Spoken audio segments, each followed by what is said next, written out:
Arrancamos. Está grabando, sí, está grabando, así que ha guardado. Bueno, como ustedes tienen bolillero, es un toque más complejo porque cuando es choice, vamos haciendo choice. Entonces lo que se me ocurrió es que vayamos haciendo las bolillas y vamos viendo las dudas. Hasta porque Dale. las bolillas se repiten un montón. Y arranquemos por atrás, porque siempre se arranca por adelante. La bolilla 15 es la que menos vemos. Dale, Entonces, la 15 entonces. claro. Y entonces, espera que voy a... Un segundo. Y voy a dejar presentando la pantalla completa. Así vamos buscando las imágenes y esas cosas. Listo. ¿Ahí ven la bolilla? Sí, sí. Bien, perfecto. Buenísimo. La bolilla 15 lo que tiene es las últimas bolillas, en realidad, la 12, 13, la 14, la 15, son bolillas medio random, como que fueron juntando un montón de cosas que no tienen nada que ver mucho con nada. Entonces, como que no son como las primeras bolillas que podés juntar todos los temas y decir, bueno, todos esos temas hablan de niños, todos esos temas hablan de infecciones respiratorias. Entonces, esas bolillas las tenemos que realmente separar, porque fíjense que esa parte de la bolilla, el final de la bolilla, el tema integrador y las infecciones fúngicas con pacientes neutropénicos, estamos hablando de huéspedes especiales, estamos hablando de esa unidad. Ahora, si ya pasa, en realidad esa también, espera, lo voy a cortar y lo voy a poner junto, así queda más ordenado.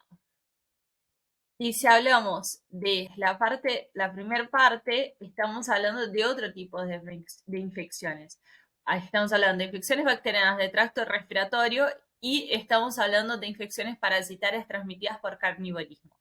Estas podemos hablar de todas las bacterias y todos los parásitos que están en la carne. Por ejemplo, podemos hablar de Taenia solium, podríamos llegar a hablar de Taenia solium, Taenia saginata, podemos hablar de triquinosis, podemos hablar de Bacillus anthracis, también podemos llegar a hablar porque no está directamente relacionado, pero está relacionado en partes con la pecuaria.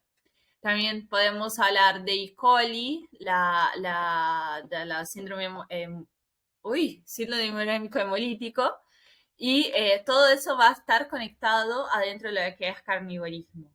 ¿Ustedes cómo pensaron esa bolilla? Sí, así, o sea, lo que gnosis, Taenia saginata, Solium,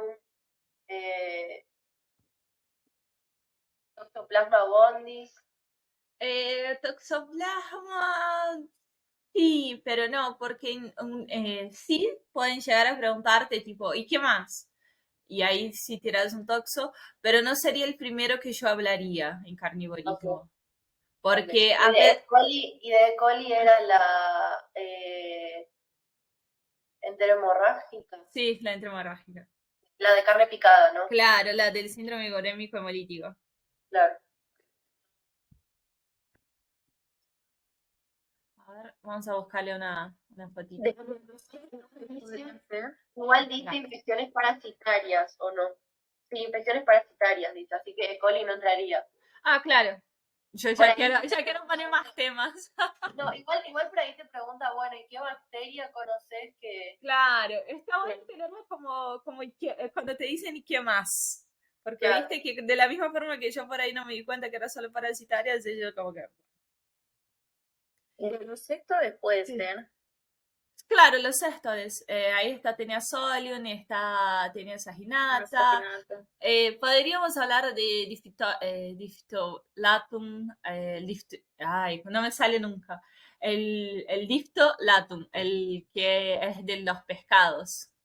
Ah, mira. Ah, sí. Este, el Campylobacterium latum. ¿Ese lo ubican? Sí. Bien, bien. Ese también, que es un cestode, es muy parecido a los otros y está relacionado con comer pescados. Ujú. Bien, ese lo podemos anotar.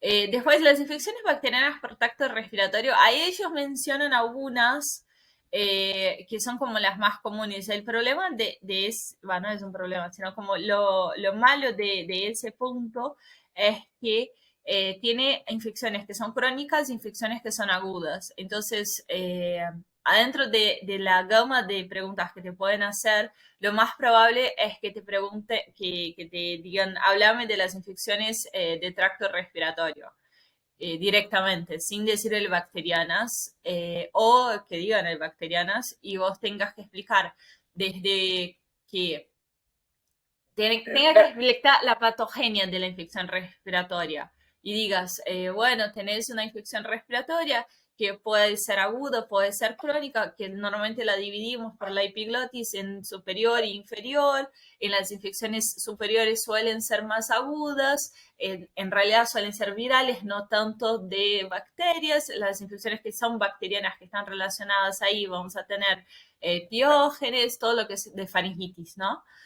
Piógenes, podemos hablar de neumococo, que ni siquiera está ahí, podemos hablar de pertusis, podemos hablar de HIV, también estaría, HIV está ahí, y difteriae, y después en las infecciones bajas, ahí vas a tener que dividirlas también en lo que son las infecciones tipo neumonía, que son más, entre comillas, no son agudas, pero más agudas que tuberculosis.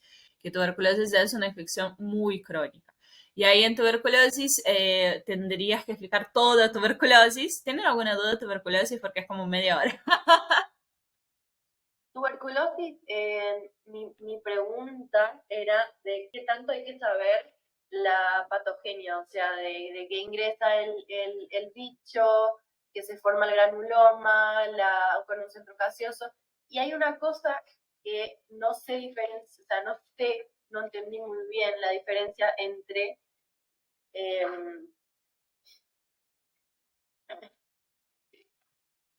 entre el complejo de Ghon y el complejo de Ranke. Ranque. El complejo de Ghon se le... ¿Ranque? ¿Sí? El de Ranke es el mismo que el de Ghon, solo que es Claro. calcificado, me parece. El de Ghon, Claro, porque yo tenía entendido que el complejo de Ghon ya se formaba cuando se fibrosis se calcifica.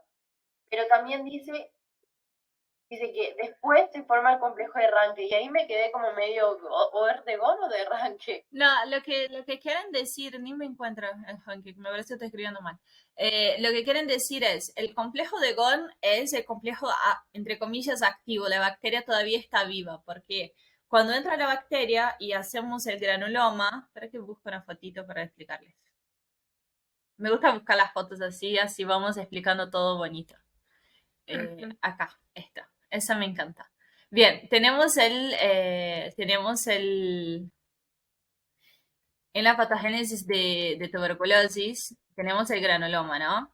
Si es respiratoria, todo eso si es respiratoria. Entra la bacteria, va a pulmón y la persona tiene una respuesta inmunitaria activa. Esa respuesta inmunitaria lo que va a hacer es crear un granuloma. A ese granuloma, cuando se puede ver, se le dice complejo de Ghon, porque Ghon descubrió que se hacía el granuloma así.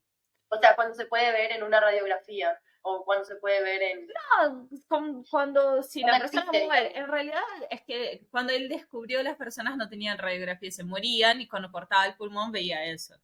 Ah, perfecto. Entonces, él veía que tenía su núcleo gaseoso, bacterias adentro de los macrófagos y otras células, veía esa estructura. Entonces, a eso le dijo complejo de Ghon. Después, entonces, cuando empezamos a ver las radiografías, que ahí veíamos los clasificados, ahí hablábamos de complejo de Hunter. No me sale. Y entonces, pensalo, como el complejo de Gon, si la persona tiene una inmunosupresión después, va a poder volver a activarse. Esa es Ujú. la cosa. Igual son los dos nombres, son dos nombres de cientistas. Si no los decís ninguno, no pasa nada. De hecho, Ok. como que pasa que hay muchos docentes muy viejos en toda la carrera y todavía van a encontrar muchísimos, pero la medicina está intentando sacar, globalmente, ¿no? Está intentando sacar esos nombres propios. En la Argentina cuesta un montón, pero cuando vas a hablar con gente de otros países es re complejo porque no usan los nombres propios. Usan el complejo tuberculoide, ¿entendés? El complejo de la tuberculosis o usan el granuloma directamente. Bien, de tuberculosis lo que tenés que hacer, sí, tenés que saber toda la historiacita de la persona tuvo un contacto estrecho, ese contacto duró algún tiempo, ella se infectó con tuberculosis, eh, el Mycobacterium tuberculosis empezó a replicar adentro del pulmón, hubo una respuesta inmunitaria que no fue completamente efectiva porque la bacteria impide que sea destruida adentro del macrófago, entonces esos macrófagos liberaron interleuquinas y interferones para llamar el resto de las células para formar un granuloma, los linfocitos y también las células, también se llaman las células conectivas para formar alrededor de los linfocitos una barrera. Ahí Ujú. quedamos formado de granuloma.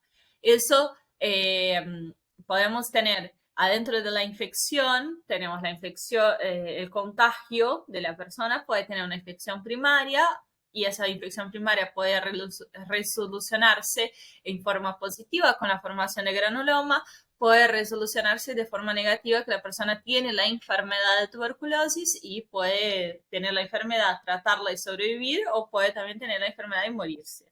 Claro, Después, ahí podemos claro, hablar de que si predomina una respuesta TH1 se va a retener la infección y si predomina una respuesta TH2, TH17, ahí o sea, progresa en ATBC primaria pulmonar y ahí tenemos. sí, eh, si a vos te gusta inmuno, podés decirlo. no, Sí. no me gusta, entonces no Entonces lo no digo. lo digo. Porque si todo lo que decimos en un oral te abre para otras preguntas. Entonces, si vos, a veces ni de maldad al docente, pero si vos decís respuesta inmunitaria TH1 sin que te pregunten, el docente por ahí intentando ayudarte, te empieza a preguntar de cosas de inmuno porque piensa que sabes. Claro, es verdad. Entonces, a mí no me gusta mucho inmuno, entonces yo digo respuesta inmunitaria que no pudo contener la infección o algo así. Si él me pregunta, ahí sí yo lo digo. Ok. Eso no es un truco, pero es como cómo aprender a dar un buen final. Vos tenés que explicar las cosas lo mejor Es que posible. ese es mi problema igual, que siempre quiero decir de más y hay veces que me meto en cosas No, que no. yo tenía un compañero en la UDH que siempre se metía en los temas que no sabía. Y una vez un docente de Infármaco 2 le dice, ¿por qué te metiste ahí? Así que como que intentemos ir por donde sabemos que tenemos que ir. Si sabemos que no nos gusta inmuno, entonces no nos metemos para ahí. Por ejemplo, como siempre fui ayudante de micro, en todos los exámenes de la UDH metía micro. Siempre iba por la pregunta de micro y ahí iba mejor en mis orales, porque era un tema que yo dominaba mucho, pero si fuera a hablar de inmuno, obviamente no iría porque no es algo que me guste. Tengo una Sí, pregunta.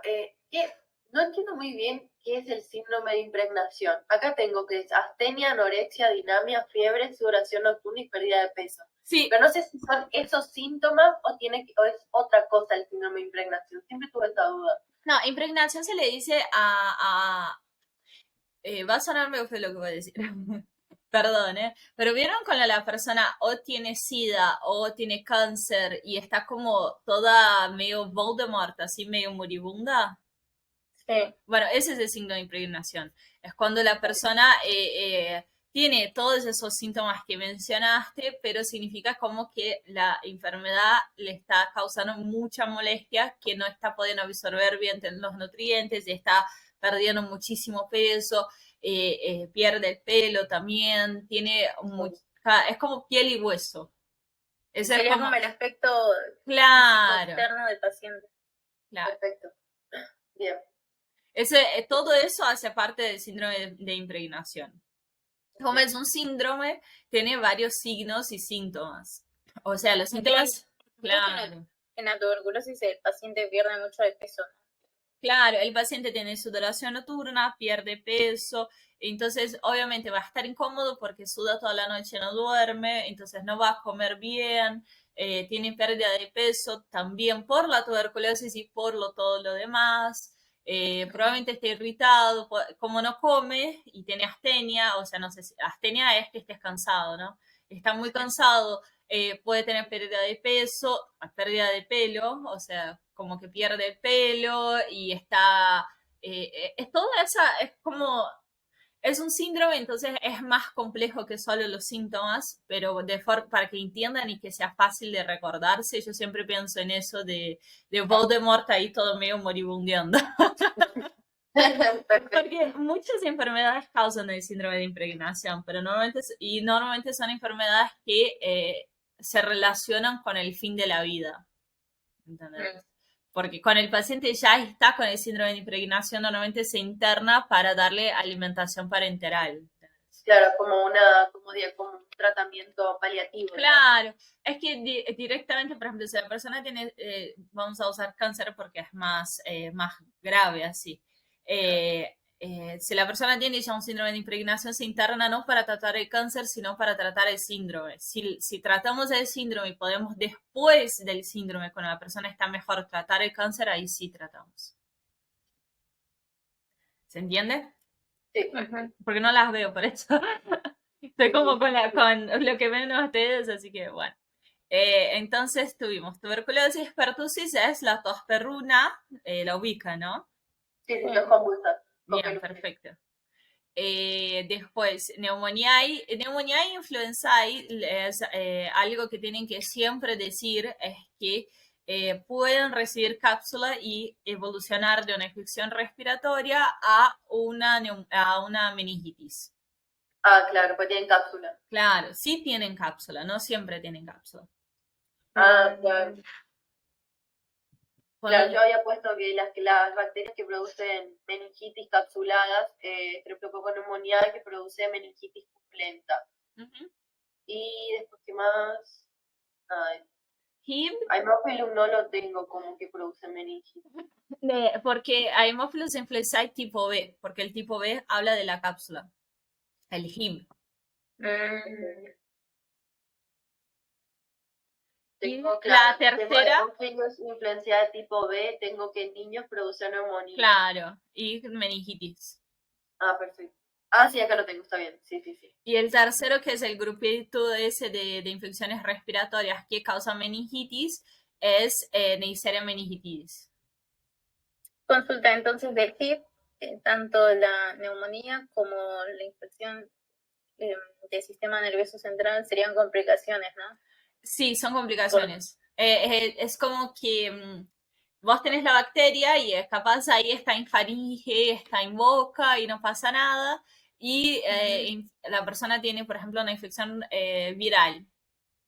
Entonces su inmunidad cayó un poquito. Entonces la bacteria que estaba ahí dice, esa es la mía, y empieza a causar más infección como una sobreinfección bacteriana. Y ahí causa la meningitis, ahí causa la neumonía, ahí causa todo el desastre. Es mucho más común que sea ese el camino, infección viral, después bacteria, en lo que son las respiratorias, ¿no? Viral, Claro, o sea, bacteriana, en las agudas, neumonía.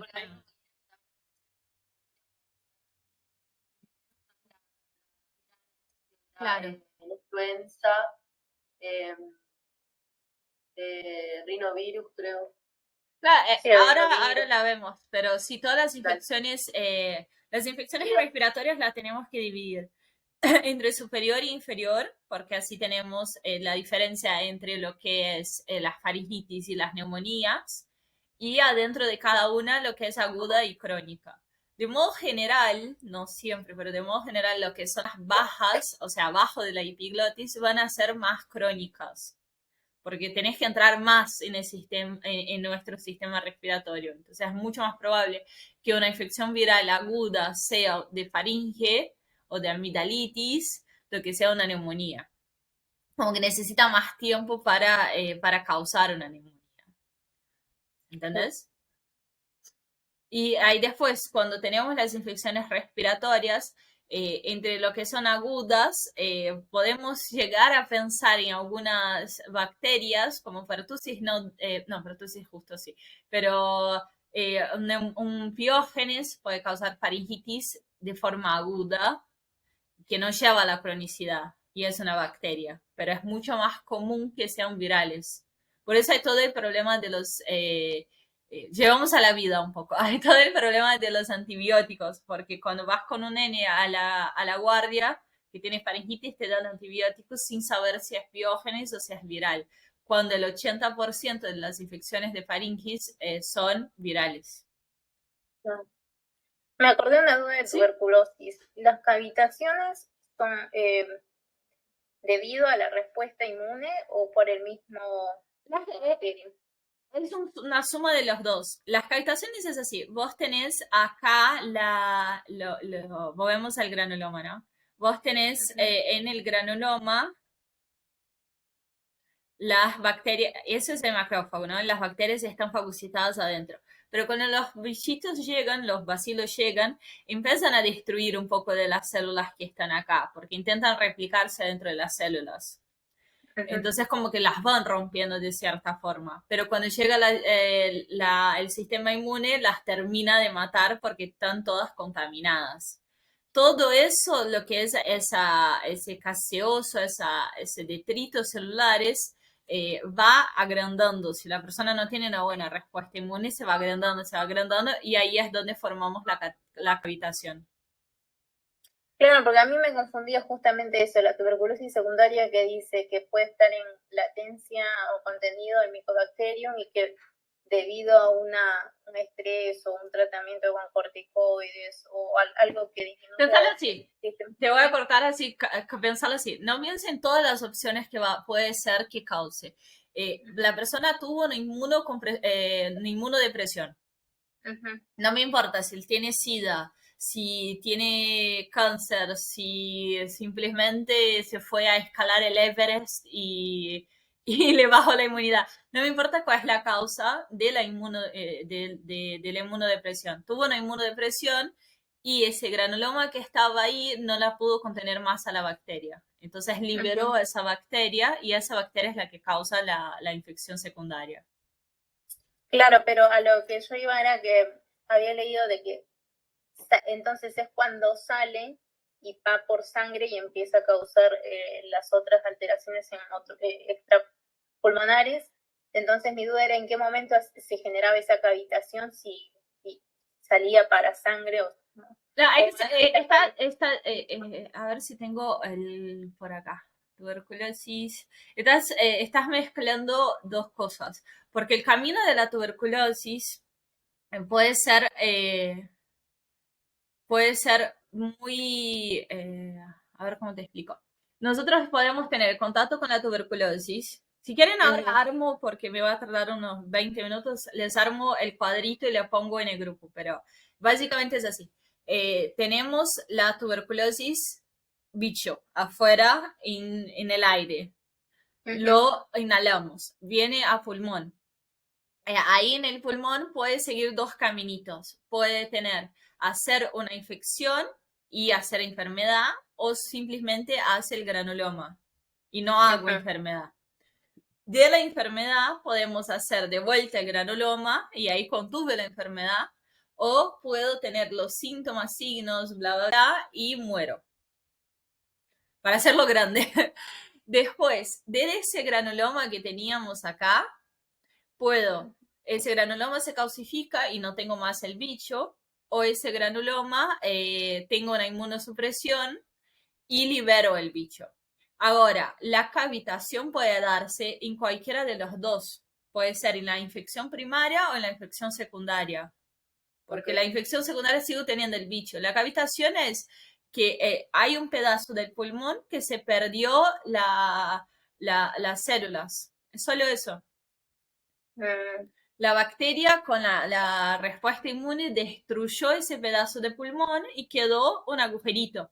Ese agujerito en la radiografía se ve como una cavidad, como si fuera una caverna. Por eso se dice eso. Pero esa infección secundaria que teníamos acá, que la persona estaba inmunosuprimida, puede ser una infección respiratoria solo en pulmón o, y ahí está otra flechita, puede ser una infección extrapulmonar. No siempre que tengo una tuberculosis secundaria voy a tener extrapulmonar. Puede ser que lo tenga. De la misma forma que si tengo una infección primaria tuberculoide, también puedo tener extrapulmonar. Son cosas separadas.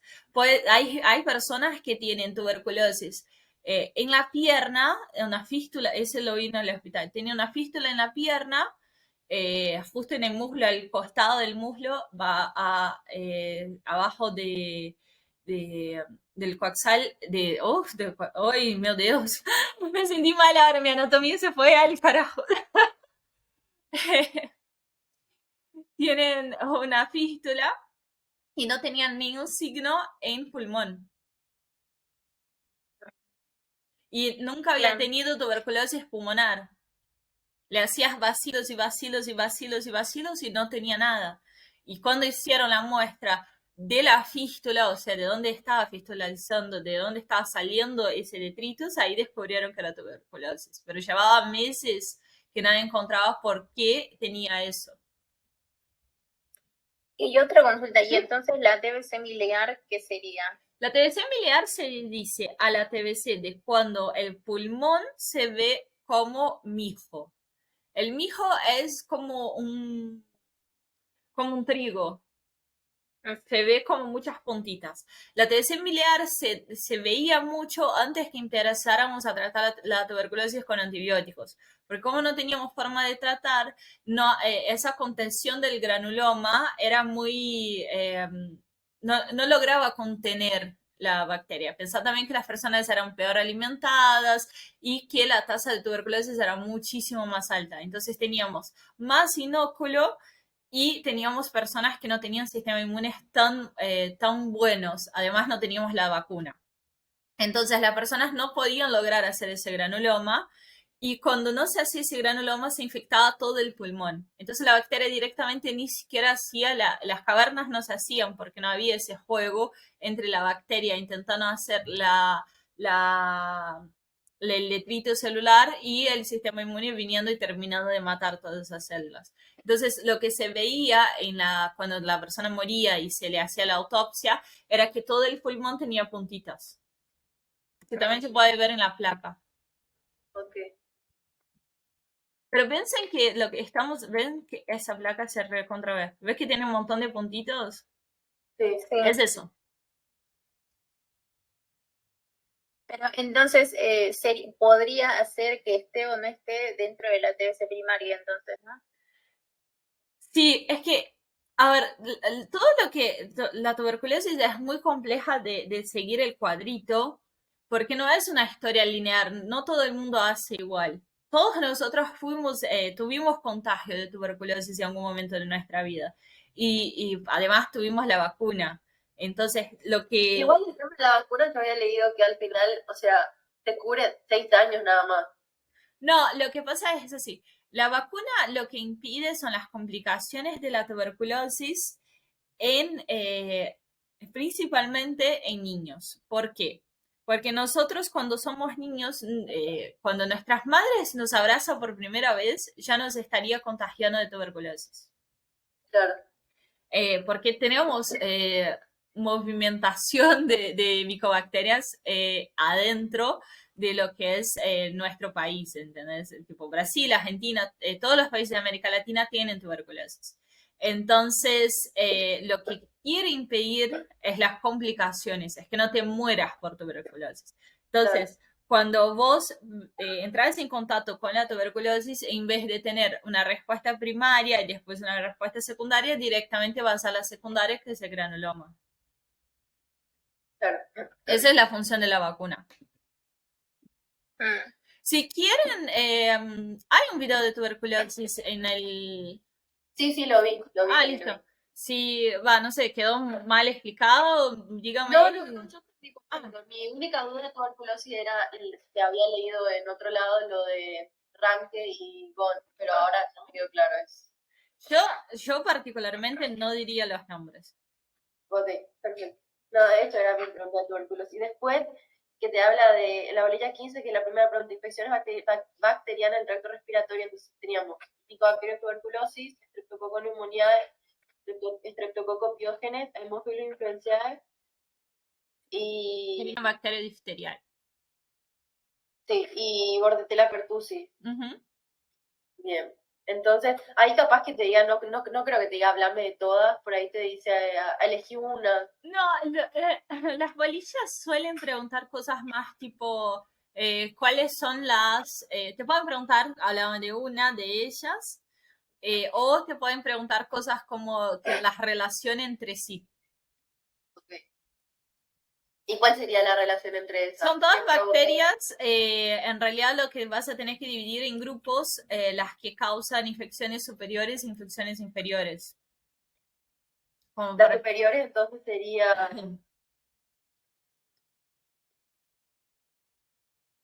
a ¿cuál ver, sería? A ver, todas El común puede ser a grandes rasgos que pueden tener como complicación la neumonía, ¿no? no, la tuberculosis no causa una neumonía per se. no, Causa una infección puede haber respiratoria. una sobreinfección por el tema del daño, Claro. pero La infección de tuberculosis no le dice neumonía, se dice tuberculosis. claro, una infección del tracto respiratorio inferior sería. Claro. Todas menos la tuberculosis causan infecciones superiores. Adentro de esas, la neumonía y la piógenes, la influenza A son las que causan neumonía. Mm, Yo lo que relacionaría, si me pide para que las relacione, las explique, hablaría de que primero que todas tienen vacuna. Ok. Bueno, las biógenes, no, las biógenes tiene vacuna también, estreptococo. Estreptococo, no, No tiene vacuna. estreptococo, El neumonía hay neumonía. nada más. Claro. Sí, Bueno, neumonía de tampoco. nuevo. Eh, a ver, yo las relacionaría explicando que en el sistema respiratorio teníamos un sistema superior e inferior y ahí empezaría a hablar de todas las infecciones como un grande rasgo de las infecciones respiratorias para que sepa que yo sé de infecciones respiratorias y las relacionaría con eso, que la tuberculosis, en realidad no es relacionarlas, es separarlas en realidad. Que la tuberculosis causa tuberculosis, que la pertussis y la difteria causan infecciones que hoy en día casi ya no se ven por causa de las vacunas, la neumonía y influenza pueden causar neumonías y meningitis y la piógenes está muy relacionada con faringitis y yo, porque a mí me gusta hablar del tema de la resistencia antimicrobiana, metería en piógenes y hablaría de que es la menor cantidad de la faringitis y las personas, y los médicos y los pacientes siguen tomando antibióticos. Pero porque, Antibiótico por una faringitis, claro. claro, pero yo llevaría ese lado porque a mí me gusta ese tema. Entonces, como, Yo digo, todas las veces que tuve faringitis, nunca en mi vida tomé antibiótico. Nunca en mi vida. es O que sea, es eso. porque es como no.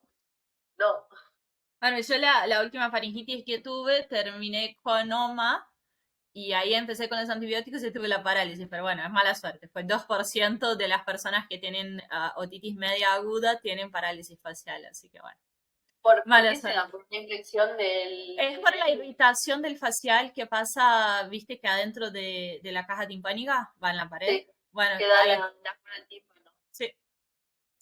Qué loco. Normalmente es por herpes, pero yo no tenía herpes porque fui a 5 otorrinos, los 5 otorrinos me revisaron para herpes y no lo tenía. Claro, Pero bueno, ya está, ya estoy haciendo kinesio hace un par de meses, ya estoy mejorando un montón, así que vamos. claro. Bueno, después lo que nos queda de esa bolilla, Es infecciones virales persistentes. bueno, las persistentes, acá lo que quieren es que sepas qué es una infección persistente y cuál es la diferencia para las infecciones como herpes, que van adentro de una célula y quedan guardaditas y no siguen replicándose. O sea, una infección persistente sería una infección que no puedo eliminar del todo, o sea, una infección Exactamente. que no, o sea, que ¿Que queda en sí, latencia sería? Claro, no, esa es la diferencia que quieren que vos digas. que Claro, queda en latencia sería HIV, que tiene como los diferentes el estadios HIV hace las dos cosas, queda en latencia y es persistente. y es persistente. Claro, herpes, por ejemplo, es persistente porque hace latencia, pero son cosas, a ver, todas las que hacen latencia van a persistir en el tiempo, pero no todas Ok, hacen latencia. Latencia nos habla de que hay un virus que se fue a una célula, hace guardado y no replica, claro. como por O ejemplo sea, herpes. es latencia es que está, pero no genera sintomatología. No, pensá en herpes. El virus de herpes hace la infección primaria, después de esa infección primaria se guarda en el GARD y queda ahí y no replica. Claro.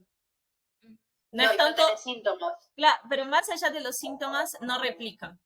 Parece que estamos en micro, no les importan los síntomas. O sea, y eso es latencia. Esa es latencia. Y persistente puede ser los que tienen latencia, porque van a persistir en el tiempo, o los que siguen haciendo replicación, aunque a tasas muy bajitas. Como, por ejemplo, todos los de hepatitis, que siguen haciendo replicación. Bueno, hepatitis C puede tener una latencia también, pero es como medio discutido. Y HIV hace las dos cosas porque sigue replicando en los linfocitos que están dando vueltas, pero también hace latencia adentro de la médula. Por eso, por ejemplo, cuando teníamos indetectable la persona que está haciendo el tratamiento con los antivirales, los retroantivirales, perdón, no tenemos detectable en la sangre, pero si dejamos de dar esos antivirales, volvemos a tener la carga viral subiendo, porque tenemos esos virus que están guardaditos en la médula del paciente. Por eso también los únicos pacientes que se dicen, entre comillas, curados de HIV, el último, lo que pasó fue que tuvo una leucemia y entonces lo que tuvieron que hacer es renovarle la médula, le hicieron un trasplante de médula. Entonces le mataron toda la médula y le pusieron una médula nueva de un donante. Entonces, claro, ahí saqué todos los HIV, qué horrible, ¿no? Saqué todos los HIV que estaban en la médula ahí guardaditos. Claro, todo el linfocito infectado. Claro. Y el HTLV es el pariente del HIV que hace latencia también. Ese, creo que, no sé si subí algo, ya me pierdo en todos los cursos de micro, pero si no subí, me parece que no, me avisan y les subo algo durante el fin de así lo leen y ven el videocito cortito. Ah, eso te quería consultar, Luda. Los textos se pueden descargar porque Mira, pasa que yo estaba viendo los videos y sí. como que vos a veces decís que se podía seguir con el texto, pero no podía. Bueno, lo voy a habilitar para que puedan descargar. Yo no lo quería hacer porque no quiero, honesta, entre nos acá, no quiero que mis textos estén, me pondría muy triste si voy un día a la facultad y los veo en Capricornio. La verdad es eso. Sí, obvio. Pero voy a hacerlo y voy a poner un tipo, por favor, no lleven a Capricornio en cada uno de los textos. Porque como que yo entiendo que por ahí pasan entre amigos, porque yo lo hice, pero como que el masivo que llegue a Capricornio me pondría muy triste. Sí. Esa es la verdad. Y como que la página para que vos los descargues, tenés que subirlo 2 veces. Entonces como que dije, bueno, lo voy a dejar sin bajar. Pero no. Claro, el tema de Capricornio es que a veces uno, ponele que quiere ir a imprimir el apunte, no directamente ir a dejarle el Capricornio, pero ellos se toman el atrevimiento de guardarse, Sí, imprimen sin pedirte sí, permiso. son terribles, sí. Son terribles, o sea, posta, yo nunca más en mi vida imprimí nada en Capricornio porque hay veces que uno no lo hace con una intención mala, Claro, porque no. querés ir a imprimir tu apunte. Es que sí, Sí. lo hicieron en toda la pandemia con los chicos. No, Las- es que los los apuntes transcritos, de gente, a ver, no sintiéndome mejor que nada, pero tipo de compañeros y los vimos en Capricornio, imagínate de gente que tiene cursos. o sea, yo, imagínate que yo hice todos los transcritos de las clases de inmuno, todos, y se lo pasé a un par de amigos y después voy a Capricornio una vez y una chica saliendo con el apunte que yo había hecho. No, me imagino que fuiste y te quejaste. No me quejé porque yo no No, lo hice. esto es propiedad intelectual. A ver, yo sé que en Argentina no se le manda a la gente, a mí me encanta. Pero yo sé que acá no se le manda, pero es tu propiedad intelectual, lo puedes demandar a Claro. ellos, ¿entendés? Vos Sí, vas y yo te también quejas y ellos tienen que dejar de de- vender. de-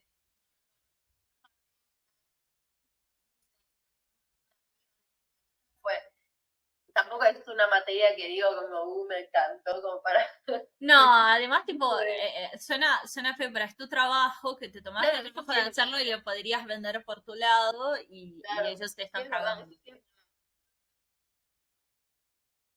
Bueno, bueno.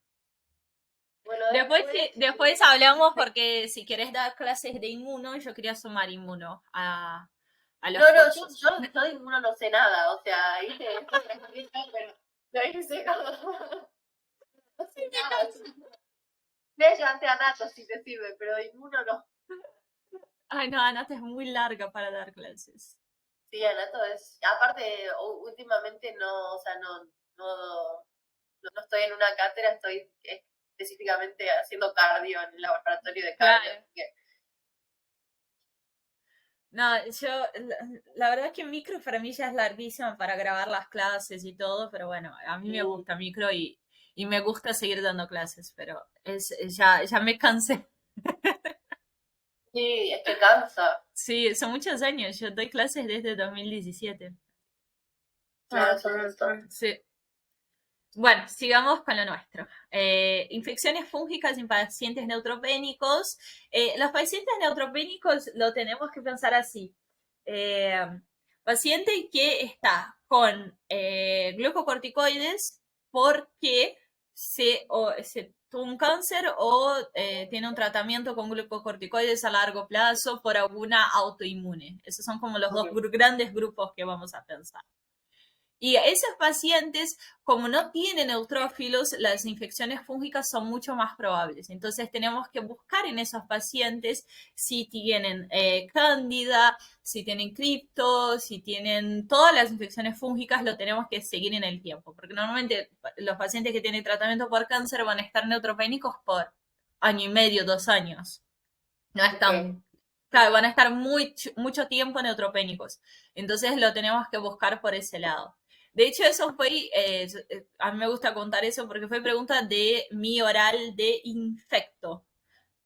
Me tocó infecto también son bolillas, me tocó la bolilla de pacientes ¿En dónde la neutropénicos. pasaste? En el Muniz. Te toman dos temas.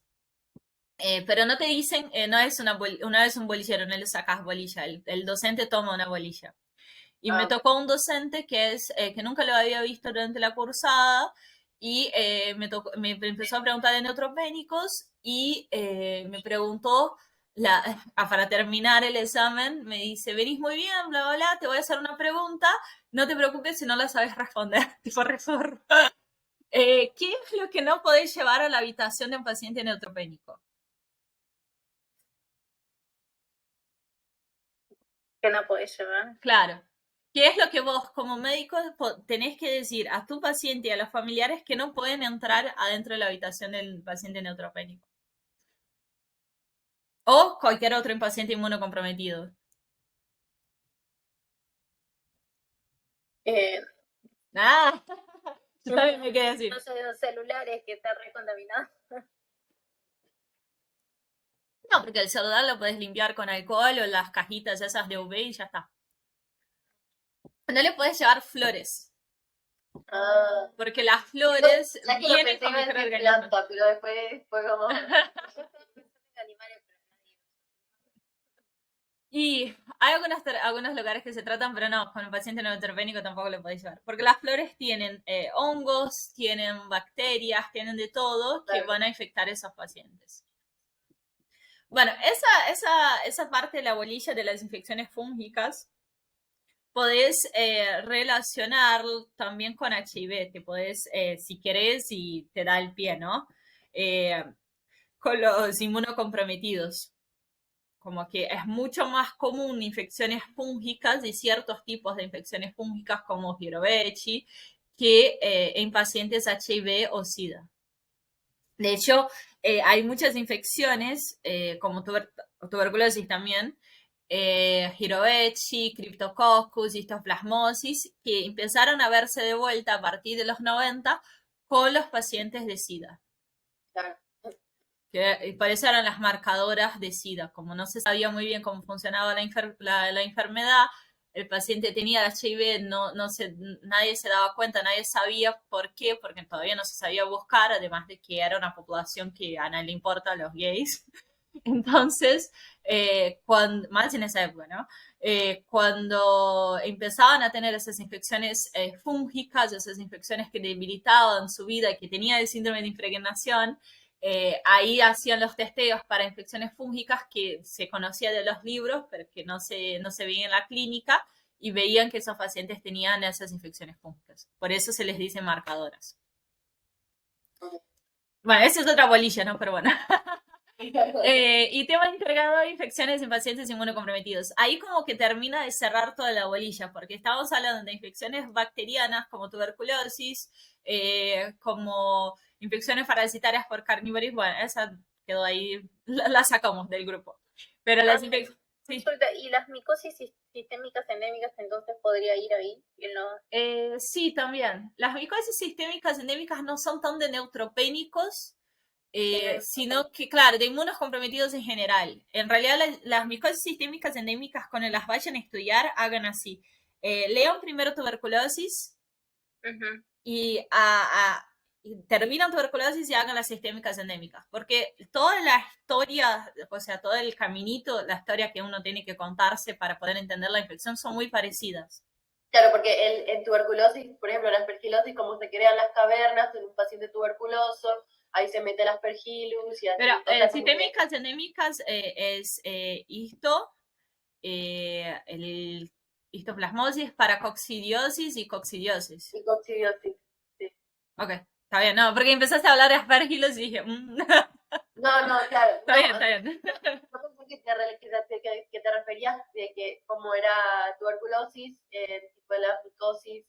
Bueno, No, yo me refiero a que tuberculosis primero tenés una prima infección, esa prima infección se hace el granuloma se queda por muchos años y después la persona puede tener una tuberculosis secundaria con esta inmunocomprometida. Y ese camino es el mismo que hace las sistémicas endémicas. Por ejemplo, cuando hablamos de cualquiera de las tres, tenemos una persona que se contagió a los 20, 30 años y la historia típica es que se mudó a Capital y ya no vive en donde, no vive con los murciélagos, no vive en el cultivo de mate y después de 10, 15 años tuvo una inmunosupresión y ahí empieza a tener los síntomas de las sistémicas endémicas. Como que el hongo quedó ahí guardadito. Igual que la tuberculosis. ¿Se entiende? ¿Sí? No suena que... Eso es como, por eso digo, es muy parecido, hasta porque las sistémicas endémicas podemos hacer PDD, no PDD, pero podemos hacer el testeo igual a la PDD para las sistémicas endémicas. La inmunodermoreacción, ¿sí? Bueno, se hace también para las sistémicas endémicas y se hace para tuberculosis. Entonces, a mí, como estudiante, es mucho más fácil aprender una sola historia y replicarla a distintos bichos que aprender de vuelta 4 veces. Entonces, si aprenden bien tuberculosis, lo pueden replicar con menos flechitas a las sistémicas endémicas, porque son entre comillas, una copia de la tuberculosis con menos interacciones. Como una versión más fácil de la tuberculosis. Y las tres se aportan igual. Lo importante acá es saber cuál de las tres está en qué parte de Argentina y saber con qué se relaciona. Si es con murciélagos, si es con el cultivo y saber Y hay una cuarta que no está en Argentina, está en Estados Unidos, que es la blastomicosis, la blastomicosis, que está bueno que lo puedan mencionar. Ok, Pero solo si les pregunta, ¿eh?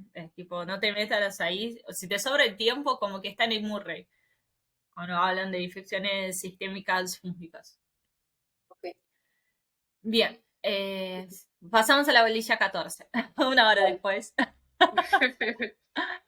Bueno, la bolilla 14 también es medio mezclada, pero tenemos Clostridium, tenemos de vuelta lo mismo, infecciones virales causantes de agentes virales de infecciones latentes. Entonces, ¿cuáles vamos a mencionar acá?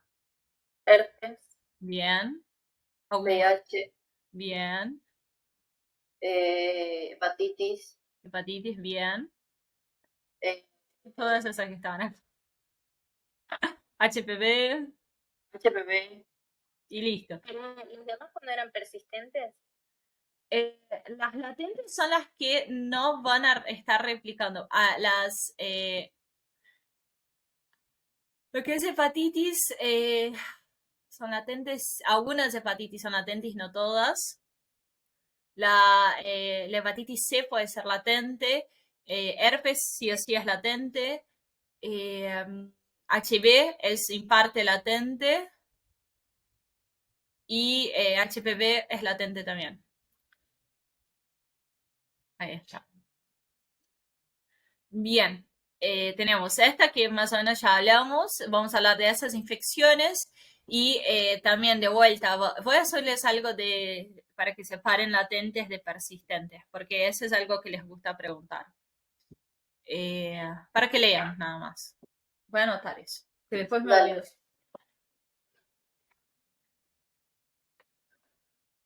ay, perdón, se me Sí. cortó. ¿Vas a bajar un cuadrito entre las persistentes y las... Claro, les voy a mandar les voy a subir después del partido.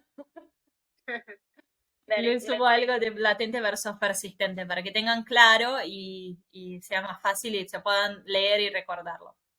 gracias. No, está bueno porque yo voy subiendo las cosas y necesito ese feedback de qué es lo que les está faltando, así como que el curso queda completo. Bien, Ujú. después, parásitos oportunistas. ¿Cuáles estamos hablando? Parásitos, oportunistas, los coccidios puede ser, o nada que ver. Eh, en realidad, si vamos a usar lo de parásitos oportunistas, todos los parásitos son un poco oportunistas, porque necesitan que esté algo fallando en el sistema inmune para seguir reproduciéndose. Pero sí, Claro, cuando... coccidios serían los que, Isospora belli, Ciclosporidium, Ciclospora, sí. Ciclospora belli.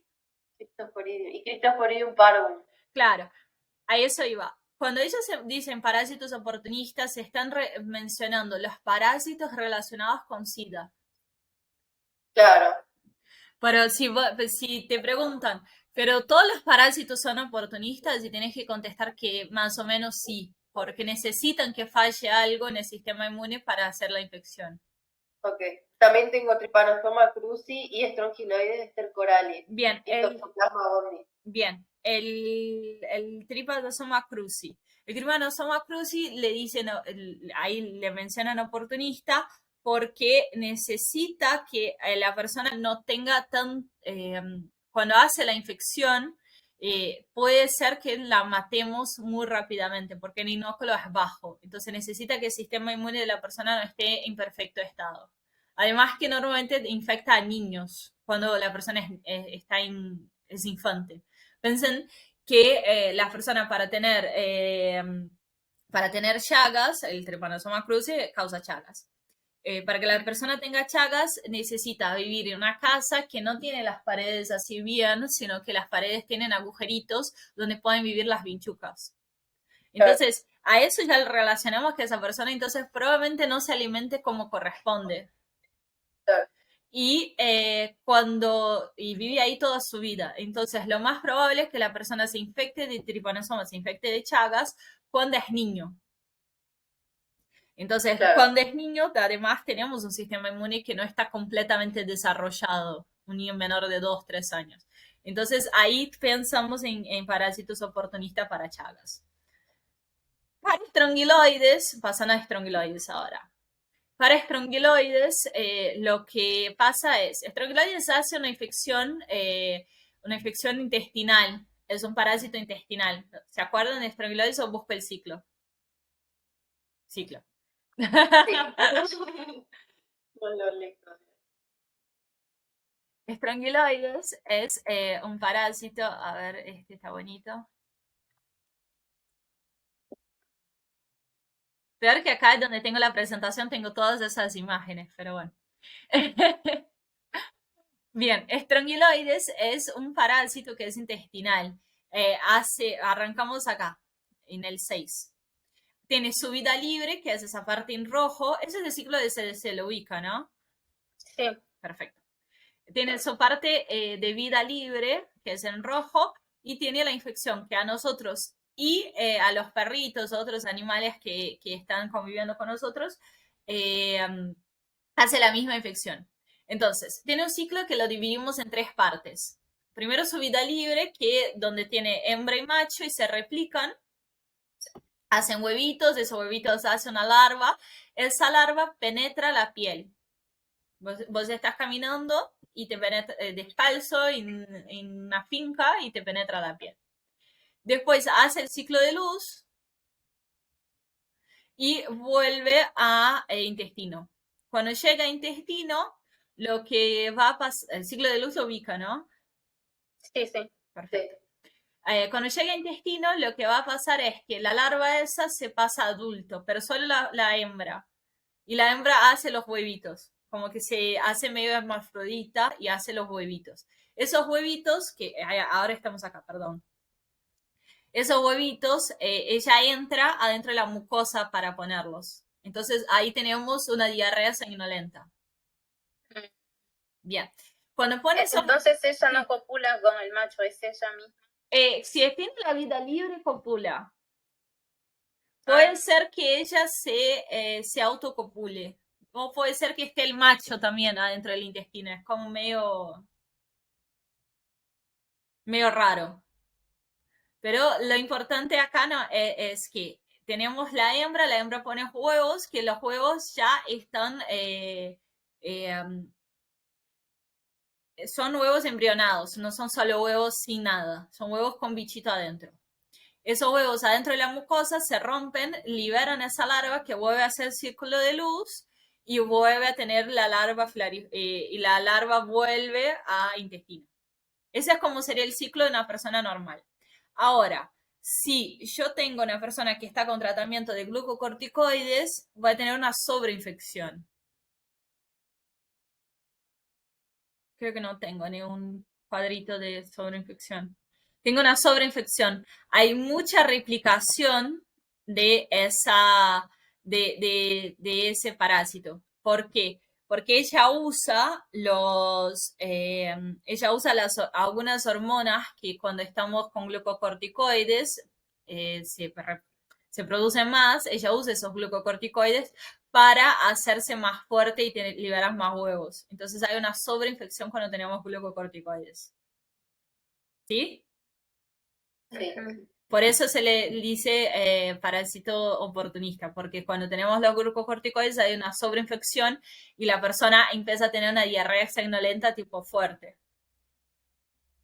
Entonces, cuando le vamos a dar glucocorticoides a personas donde hay muchos de esos parásitos, que es más para el norte argentino, tenemos que antes de darle glucocorticoides, hacerle un coprocultivo de ese parásito. ¿Sí? Perfecto. Pero tanto con glucocorticoides o sin glucocorticoides siempre va a ser una diarrea sanguinolenta. Sí, pero cuando tenemos diarreas sanguinolentas tenemos 2 tipos. La de sanguinolenta franca, o sea que vos mirás el inodoro y ves sangre, y tenés sangre oculta y materia fecal. El sangre oculta y materia fecal es cuando vos no ves la sangre, pero si mirás al microscopio sí. Entonces puede ser que la persona no tenga una diarrea, que ella mira al inodoro y ve la sangre, sino que tenga esa materia, sangre oculta y materia fecal, y cuando le das los glucocorticoides, ahí sí tenga la sanguinolentia, sangre franca, cague sangre, para que quede bien explícito. La diferencia es la cantidad de sangre. Cuando vemos sangre oculta y materia fecal, es porque vemos algunos eritrocitos en la sangre. Cuando tenemos mucha sangre es porque esa ruptura que ella hace en la mucosa está siendo barbárica. En vez de tener una, tenemos 100. Ay, se cortó.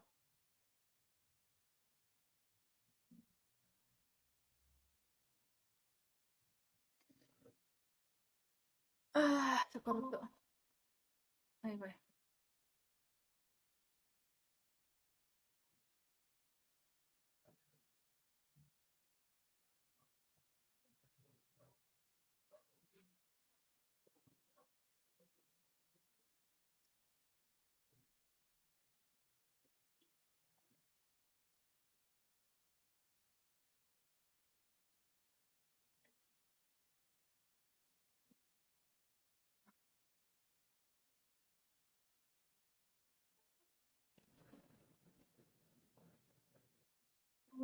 Ahí se cortó.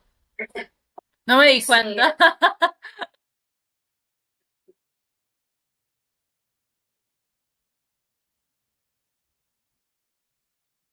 Creo que nos falta una. No sé ni dónde dejé de hablar, ¿no? Pero bueno. Luego ahí, ¿sabes Sí. cuando es tu último final, te toma alguien puntual o después? Mira, depende. ¿Es tu último final, Micro 2?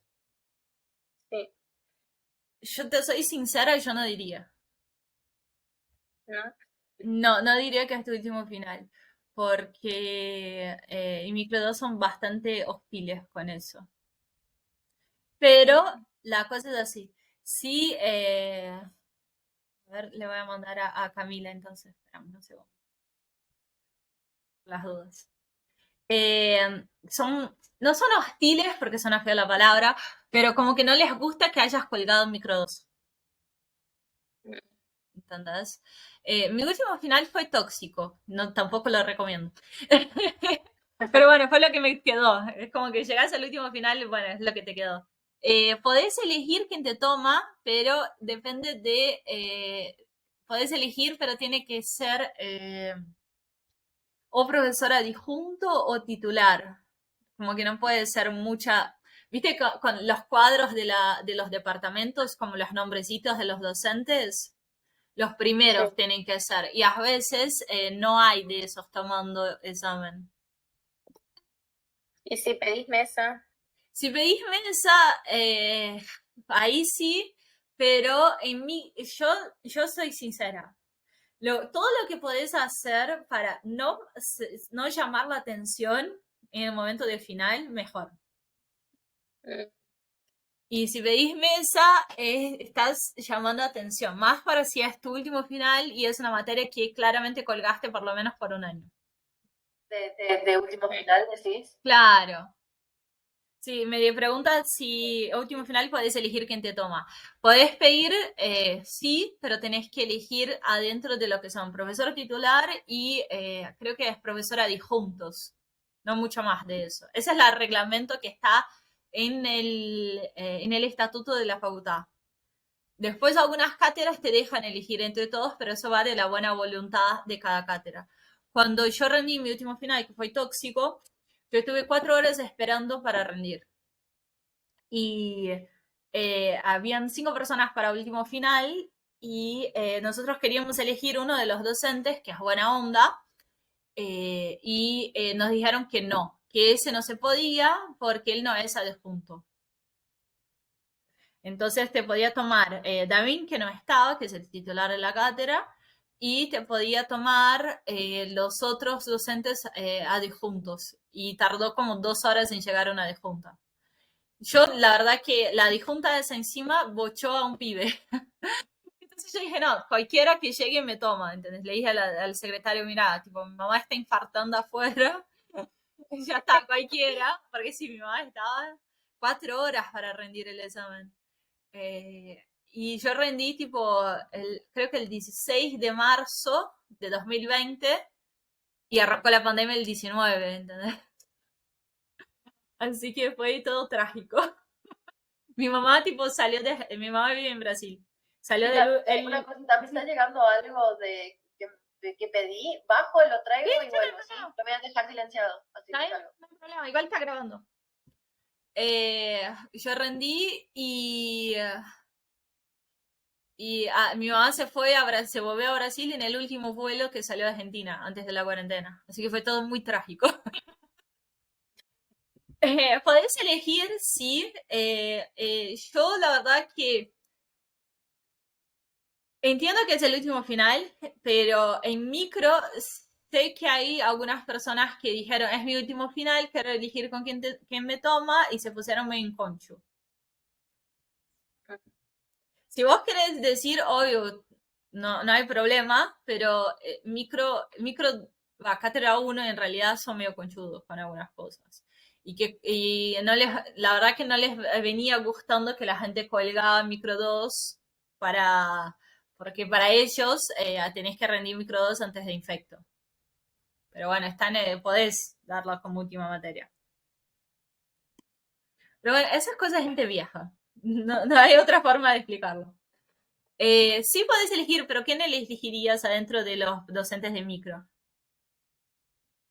Me dijeron a Cristina Paschetti, Serpetti. Ella toma mucho bacterias porque ella es bacteriana. Ella estudia bacterias. Ella es la mujer de uno de los otros docentes que está ahí. Ella trabaja con bacterias. No sé, ella nunca me tomó. Yo estuve trabajando con ella en un par de talleres de la ayudantía. No es mala tomando, pero es un poco brusca hablando. Así que si te toma ella, no es mala, no es que sea mala persona, pero viste cuando sus formas son medio bruscas. O yo me ¿Y sentía quién es así. recomendable entonces? Eh, no sé si Mujica todavía está tomando examen, porque ella estaba por jubilarse. Mujica, la gente de Parásitos, es una masa. Negroni, que también es. Mirky, ¿no? Entonces. Mirkin también. Mirkin es más cariñoso, entonces yo siento como que en un final no me molesta que me tomen más temas, pero sí que me traten relativamente bien. Después, a ver, ¿qué más? Ovinia no me gusta como toma porque es medio prepotente en su forma de hablar, pero no toma mal, pero sí o sí toma virus. Después, me parece que el otro de virus no está más tomando el examen porque se fue a hacer no sé qué cosa de la plata de la facultad, tipo se fue a hacer trabajo administrativo, que era el que tiene el librito. Gómez Carrillo. ¿Cómo? El titular Gómez Carrillo. Carrillo, no, no me acuerdo cómo toma Carrillo. No, ella decía, uno, es con C también, pero me olvidé cómo se llama. Pero igual no está tomando. Eh, Carrillo no sé cómo toma, honestamente. No me acuerdo. Después están un montón de señoras que son todas iguales, que son como de 50 años, tienen pelo medio largo, que es como Cerquetti. Cerquetti tiene pelo negro. Después hay unas rubias. Todos toman bastante bien, no son muy forros tomando en relación a contenido. Pero está esa cosa de que hay unos que son más simpáticos que otros. Y a mí particularmente me influye eso. Me cuesta un montón. Igual a mí me tomó San Juan cuando todavía estaba en esa cátedra, el titular de la otra cátedra. A mí me tomó él y nada, y cuando estaba terminando de tomar, hablamos de la ayudantía y nada, terminé siendo ayudante de micro. Porque a mí me pasó algo, hago un poquito, 5 minutos de tiempo así vuelve el camino. A mí me pasó que en el segundo parcial de micro 2, yo venía bien, el primer parcial había sacado creo con 8, qué sé yo, en el segundo parcial me bardeé la ficha y marqué todo mal, todas las preguntas mal. Y entonces, en vez de sacar un 8, como que era lo que tenía que sacar, me saqué un 5 y terminé yendo al final. Me dio una paja, pero bueno. Hace parte del examen sacar bien, pasar bien la grilla, así que no podía ni quejarme. Mira, el tema de haberlo cursado virtual es que no hubo la oportunidad promoción de promocionarlo. Sí, es que Micro hace años que le saca la promoción y la facultad no los deja. Así que usaron lo de virtualidad para sacársela. Pero creo que ahora siguen promocionándola. No lo sé. Espero que sí, porque es una linda materia para promocionar. Bueno, vamos a seguir y Camila veo el pedacito grabado entonces. Después del tema integrador, que ahora creo que lo que nos quedaba. Quedan los Clostridium. El tema integrador es profilaxis. Qué boludo, ¿por qué no me dijiste? No estoy compartiendo.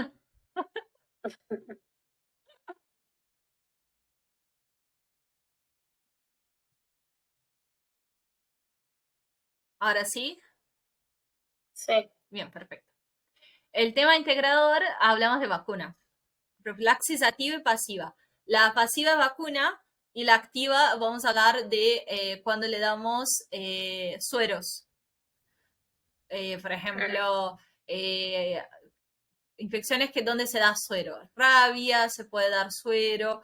¿Y qué otras infecciones pensás que podemos dar suero? ¿Sabes a qué me refiero, no? Cuando le damos los anticuerpos a la persona. Sí. En rabia le podemos dar, le vamos a dar en... ¿Qué otra? Tirame otra infección. Chan, chan, chan, chan. Hay una que sería la inmunoglobulina A. Claro. ¿En cuál?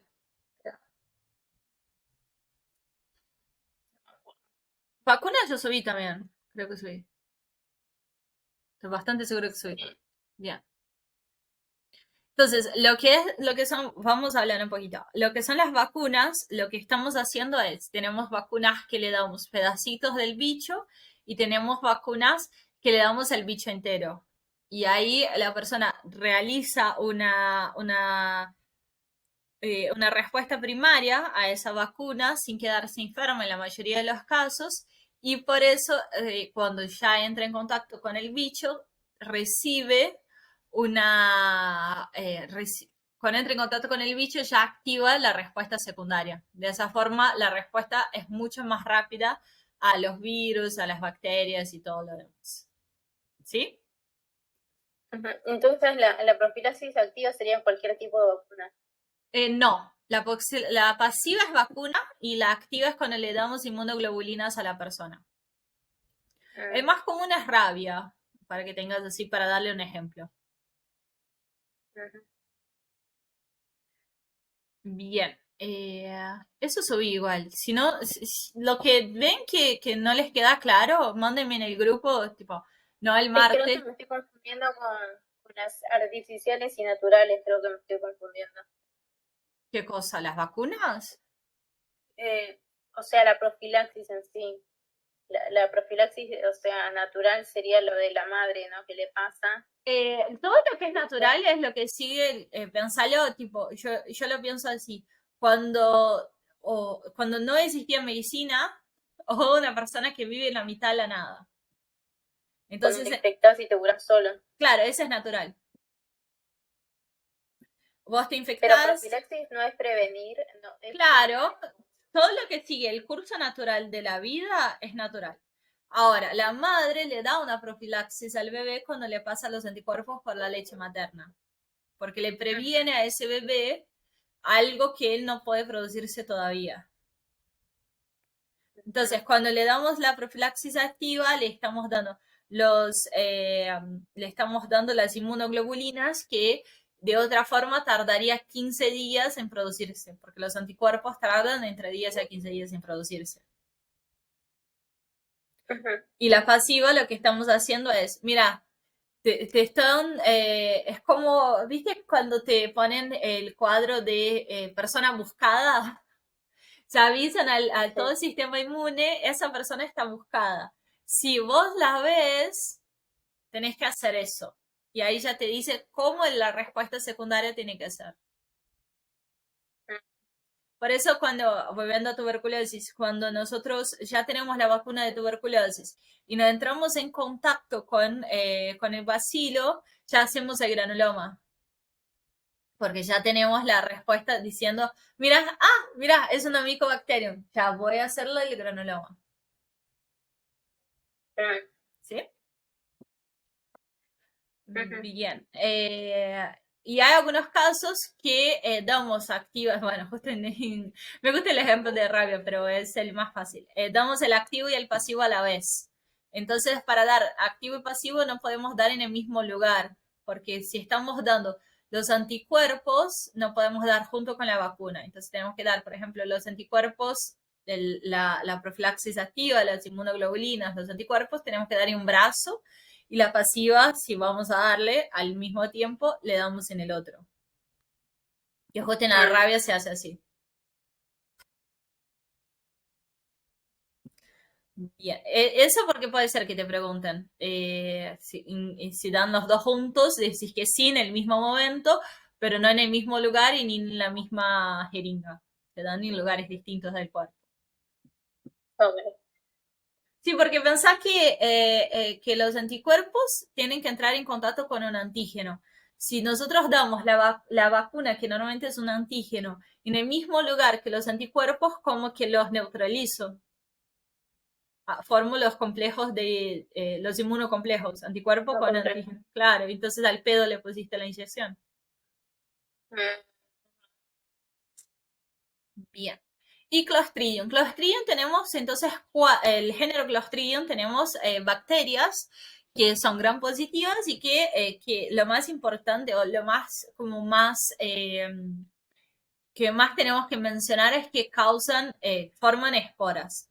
Esas esporas van a sobrevivir en el medio ambiente que tiene oxígeno, porque las bacterias de Clostridium son anaerobias y por eso va a hacer que esas bacterias causen infecciones en humanos.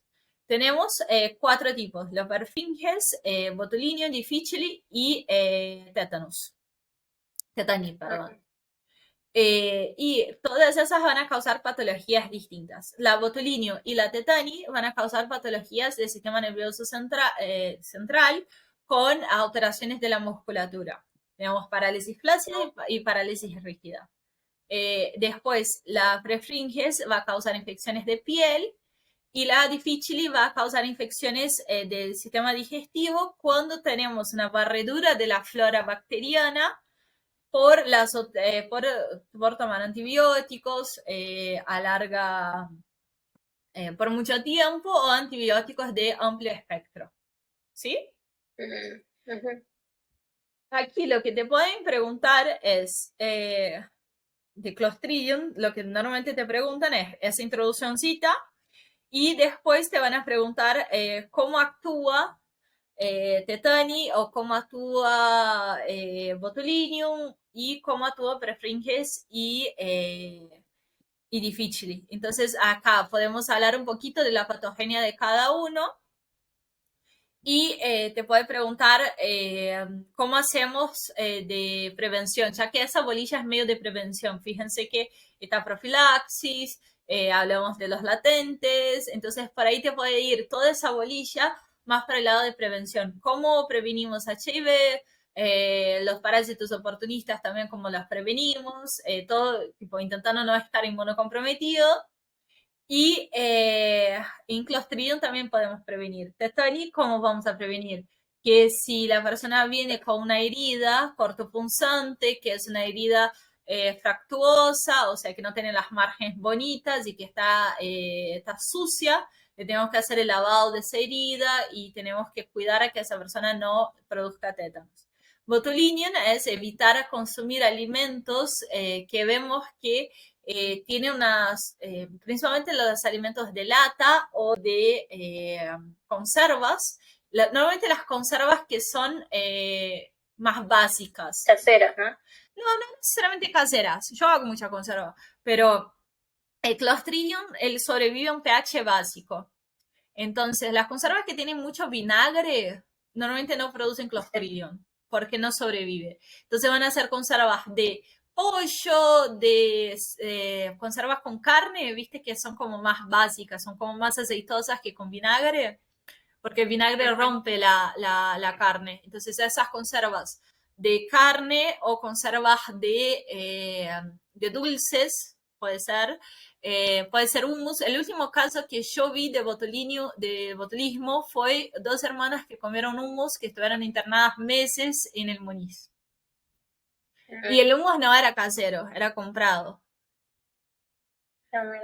Y lo otro son las latas. Las latas, yo siempre menciono de las latas porque es muy característico. Las latas cuando tienen una sobreproducción de Clostridium, por ejemplo, van a estar expandidas.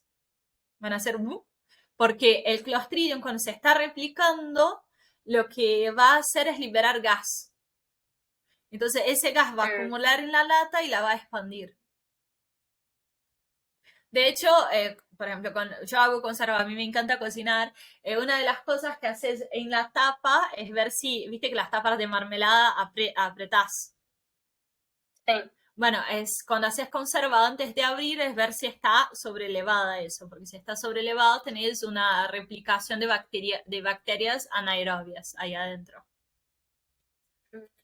Bien, y cuando abrís la conserva o abrís la lata, terminás matando las bacterias, porque entran en contacto con el aire, y las bacterias son anaerobias. Claro, entonces lo que consumís no es la bacteria en este caso, sino que consumís la toxina. Claro, por eso no se dan los antibióticos. Claro, no se dan antibióticos. En Tetani podemos sí tener la bacteria, y la bacteria va a liberar la toxina. Va a tener replicación de la bacteria. Pero hablando de botulismo ahora, hay un caso, hay muchas formas de botulismo, ¿no? Hay una de las formas que sí tenemos la bacteria adentro del cuerpo. En el lactante, en los niños. Claro. La espora. Claro, los niños tienen el sistema, iba a decir respiratorio, el sistema digestivo todavía no está desarrollado en completo, entonces nosotros normalmente comemos esporas de las cosas, cuando comemos miel o comemos otras cosas que son naturales, pero comemos una espora, entonces esa espora la degradamos y listo. Como los niños no tienen ese sistema inmune tan desarrollado, esas una o dos esporas de Clostridium van a encontrar un ambiente anaerobio que les guste, van a desesporular, o sea, van a volver a ser bacterias y van a ir producir la toxina. Y lo que van a causar en los niños es diarrea. Y pueden causar un botulismo. Primero causan la diarrea de forma más aguda y directamente causan el botulismo, que es la foto que está en las diapos, que está la mano del médico así o del papá y está el niño todo caído. ¿Sí? ¿O te la busco? Sí. Sí. Claro, el Clostridium botulino es la parálisis flácida, ¿no? Claro. Y la tetani. Y el tetani es espástica. Sí, piensen así, cuando ponen Botox no pueden mover la frente como yo. Entonces, Botox es flácido. Okay. Y botulismo es flácido. Claro, el tetanium es la foto de esa que está como claro, en el... Claro, exactamente. La foto clásica esa.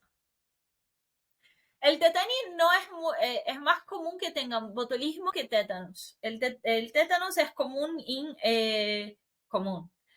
Hay casos en personas de poblaciones muy de riesgo, que no les vacunaron. Creo que el último, cuando yo hice un curso de especialización en UTI, en el Muniz, había un paciente, que no pudimos verlo porque ahora les cuento cómo se trata, pero había un paciente que era un niño como de 17 años, que obviamente madre murió, padre cárcel, abuela no lo podía controlar, entonces no tenía todas las vacunas y se había clavado una reja mientras intentaba robar una casa.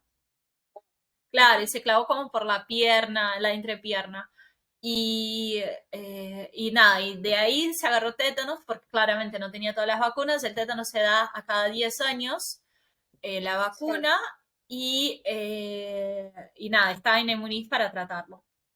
El tratamiento de tétanos es, tanto de tétanos cuanto de botulismo, es asistencia. O sea, no le vamos a tratar la patología, porque no tenemos cómo tratarla, porque ya no está más la bacteria, es solo la toxina. Se puede llegar a dar un suero de inmunocomplejos, pero no ayuda tanto. Entonces, lo que tenemos que hacer es que la persona evite morirse y esperar que la toxina se termine de degradar. Que eso puede tardar, dependiendo del inóculo que la persona come, de la cantidad de toxina que coma, puede tardar 3 meses, 6 meses, un año. Entonces, o más. Entonces, lo que hacemos es, para tétanos, se pone la persona en una habitación oscura y una habitación sin ningún estímulo. Como, ¿se acuerdan de Minority Report, la película de Tom Cruise que ponía a la gente en el agua para que vieran los crímenes a futuro? No, ¿no? Muy vieja ahora. Bueno, no importa. Lo que se hace es se pone la persona en una habitación sin estímulos. Porque los estímulos hacen que la persona se contraiga. Claro, si un ruido fuerte hace que los músculos del oído y de la cara se contraigan. Entonces ahí llevamos al trismus, que es a ver, les voy a poner. La fase tetánica, que era la de la risa sardónica. Claro, con trismus. Es esa cara así. Claro, La risa sardónica se le dice al trismus, que es la contracción de la persona que no puede descontraer eso. No puede liberar la contracción. Y también la otra, que es la característica,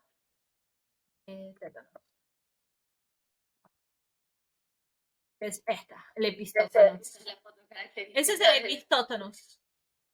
Fíjense que todos los músculos están contraídos, de modo que los músculos más fuertes son los que ganan. Por ejemplo, los músculos del cuello, que son más fuertes, son los de atrás. Entonces la persona gana para atrás. La fuerza de los músculos. Lo mismo los brazos. Es más fuerte los del antebrazo anterior que el posterior, entonces va contrayendo así. Bueno, lo que se hace es agarrar a ese paciente. Eso es muy raro que se llegue a eso, porque lo que se hace ahora es como que medio que se cede el paciente, se lo va a poner un respirador, entonces se intenta poner el paciente en un ambiente que no tenga ningún estímulo para que no tenga ninguna contracción. Claro. Y hay que esperar que la toxina se degrade, porque la toxina está adentro de lo que son las neuronas, intentando modificar la liberación de las vesículas sinápticas. Lo mismo pasa con... Claro, inhibía, creo, la liberación de la acetilcolina. Esa es la de botulismo. ¿Botulismo? Claro. Ok. ¿Y el tétano dónde actuaba? No me acuerdo. Vamos a poner una fotito. Inhibía la liberación, la de Ranjon, que era la inhibitoria, entonces se liberaba mucho acetilcolina, por eso se contraía. Bien, más rápido que yo. Le iba a poner la patita. Pero pénsense, acetilcolina, ¿qué hace? Contrae.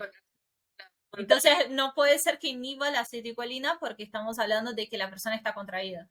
Claro, el botulismo hacía eso. Claro. Inhibe la liberación de las vesículas. Bien, perfecto. Mejor explicado que... no, el tétano, ¿sabes también en dónde actuaba? Inhibía la recaptación. Entonces, sí, pero este es como secundario. Claro, en la brecha sináptica. Ahí está. En los dos actúan, cuando expliquen, si les piden que los compare los dos, que es muy probable, primero explicas que el tétano actúa activando la contracción muscular y el botulismo inhibiendo la contracción muscular. Ahí después de eso explicas cómo hace adentro de la neurona. Que el tétano... No que pregunten eso, me parece muy difícil. Me parece también, pero por las dudas. Bueno, sí, por las dudas. Por las dudas mejor, y son poquitas cosas. Son dos, claro, son dos cosas fáciles. Claro. O sea, Igual prefiero explicar eso que las técnicas de ustedes. Ah, a mí me encanta. Me matan. Pero a mí me encanta trabajar en Ay, laboratorio, pero bueno. Ya. Son no, gustos a mí las personales. técnicas me confunde en una banda, o sea, no, yo me mato, o sea, siento que me dice, bueno, ¿y cómo haces diagnóstico de? Pero, ¿cómo Pero, haces ¿qué diagnóstico técnica? de tétanos? ¿Cómo haces? La clínica. Por la clínica. Perfecto. Por la clínica y podéis intentar acá. Había en la herida. Podéis llegar a intentar hacerlo por el tipo de herida que tenemos. Pero no se busca la bacteria porque no vamos a tener mucha la bacteria. Vamos a tener más la toxina. En botulismo, ¿cómo se hace diagnóstico? Clínico también. Pero también puedes hacer un Por diagnóstico, ELISA, toxina por ELISA, claro, en la caca, claro. porque comemos. Mm. Y bueno, y el tratamiento de botulismo, ¿cómo va a ser? Va a ser de asistencia también, pero acá lo que voy a estar pensando es que la persona va en algún momento no poder contraer los músculos de la respiración y se va a morir por eso. Claro, hay que hacerle Claro. asistencia respiratoria. Claro, eso es como lo más importante que vamos a tener. Una consulta, ¿sí? y en la espástica no se da esa la que inhibía o que estimulaba la degradación de la No, acetilcolina. no entendí, perdón. Como El que vos tratamiento. me estás, como que le damos medicamento para degradar la aceticolina. ¿Eso es? No, para la clínica había una enzima que degradaba la Sí. acetilcolinesterasa, que degradaba la acetilcolina. Sí, Una no, Y no. están muy... Puede ser que por ahí en algún lugar muy cheto de Estados Unidos lo den. Acá no es una práctica clínica. Ah, ok. Imagínate que Muniz no tiene ni respiradores bien, van a tener degradación de aceticolina. Por ahí si te sigue preguntando el docente podés mencionarlo, pero sería como la cereza Pero a grandes rasgos, entonces, el tratamiento que sería. el tratamiento es asistencia. Es ver qué está necesitando el paciente y se lo das. Relajante, le puedes dar relajantes musculares o le puedes dormir al paciente directamente para que no tenga contracciones. Probablemente lo vayas a intubar y mantenerlo en un ambiente que no tenga estimulación. Pero, ¿se va a curar o se muere? No, se cura, se cura. Hay que a ver, se cura porque tenés que esperar el tiempo que la toxina se degrade.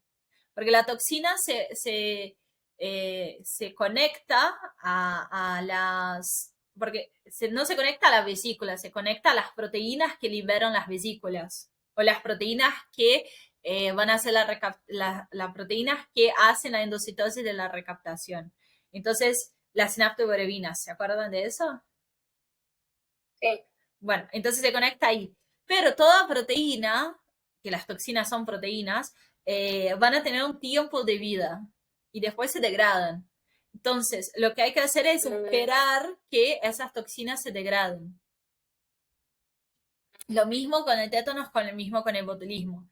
Entonces, podemos intentar dar antisueros, o sea, inmunocomplejos, para inmunoglobulinas, para que se conecten a las toxinas, pero las toxinas no están en sangre. Entonces, como que los Claro. inmunocomplejos no van a servir, no vamos a formar inmunocomplejos. Tendríamos que inyectar inmunoglobulinas adentro de la neurona, no tiene mucho sentido. Entonces, lo que tenemos que intentar hacer es mantener al paciente vivo hasta que las toxinas se degraden. ¿Sí? Entonces, ahí es el tratamiento de tétanos. Si el paciente no tiene el tratamiento adecuado, sí se puede llegar a morir por distintas causas. Puede ser por inanición, porque dejó de respirar, etc. Tanto en tétanos cuanto en botulismo. Pero lo que si lo mantenemos vivo hasta que el cuerpo degrade, hasta que el tiempo pase y se degraden esas toxinas, ahí sí vamos a poder mantener el paciente, vamos a tener un paciente que se recupera de la patología. ¿Sí? Sí, Bien. ¿Qué les iba a decir?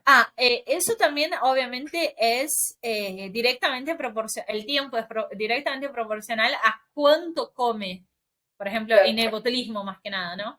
A cuánta toxina come. No es lo mismo que te comas una cucharadita y tengas, no sé, un botulismo solo de mitad de cara o un brazo que no se te mueve bien, a un botulismo que comiste toda un kilo de, vamos a usar humos, que era el ejemplo que les había dicho antes, un kilo de humos lleno de toxinas de Clostridium botulinum.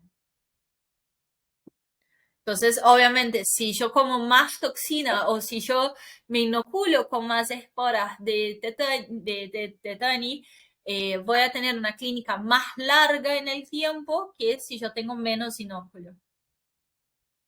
Ujú. Y eso vale para todo lo que son toxinas, ¿no? Bien. Después, creo que nos quedaban las infecciones por levaduras de la biota, que básicamente es muy parecido a lo que ya habíamos hablado de los hongos oportunistas. Igual acá vamos a estar hablando de Cándida y la otra levadura que hace Pteriasis versicolor. ¿La ubican? Me olvidé cómo se llama. Perdón. Epitiriasis versicolor. Epitiriasis. Sí, sí. Con M, me olvidé cómo se llama. El, el hongo. El hongo era. Ay, Me olvidé cómo se llama. Malaspezia, ahí. Malestesiosis, sí, era esa. Me olvidé. Bueno, las levaduras de la biota normal, vamos a hablar de esas. Vamos a hablar de Candida, de Pteriasis versicolor, que son la biota que siempre tenemos. Entonces, ¿cuándo van a causar infecciones? Porque son oportunistas. ¿Cuándo van a causar infecciones? Cuando tenemos alguna alteración de la biota y permite el sobrecrecimiento de esas levaduras. Y ahí pueden relacionar con Clostridium difficile. Claro, porque el Clostridium difícil era flora normal. Flora. No, esa es flora que lo que pasa es que cuando hay un sobrecrecimiento de la flora es que produce la infección. El cuerpo tiene resistencia ante Era por el barrido de la flora. Al revés, tenés la flora, cuando le damos antibióticos muere la flora y crece el difícil. Claro, eso. Yo me acuerdo una vez, yo voy a la UDH clínica y 2 veces nos pasó de que nos asignaron una habitación con un paciente y nosotros fuimos ahí todos pelotudos y nos dice, ¿qué hacen acá? Nos dice el doctor. El paciente tiene Clostridium. Y nos sacaron cagando. Sí, eso pasa porque la persona que asigna no sabe. A mí me ha pasado también. A mí me pasó en el Munich también que nos asignaron un paciente que tenía tuberculosis diseminada y no podíamos hacer la entrevista al paciente porque no podíamos entrar en la habitación. Claro. Tipo, íbamos a entrar y la enfermera nos vino a cagar a pedos porque no podíamos entrar. Y eso que cuando cursás infecto tenés el barbijo, ¿no? Antes de los barbijos. Usábamos el N95 y todo, y no podíamos entrar. Claro. Bueno, Aparte del más en el muñiz, que es como que han de tener sus propias bacterias, sus propios bichos, sus propios todo. sí, yo no tuve tuberculosis cuando... igual yo tuve más pacientes con tuberculosis cuando hice neumo. Y yo no me moría ahí, listo, soy indestructible. Porque estábamos atendiendo en un consultorio que medía tipo el tamaño de mi baño, 2x2, y éramos, no sé, 5 alumnos pelotudos, la médica, y un paciente tuberculoso basilífero, ¿entendés? Tipo, tuberculosis para todos lados. Pero bueno.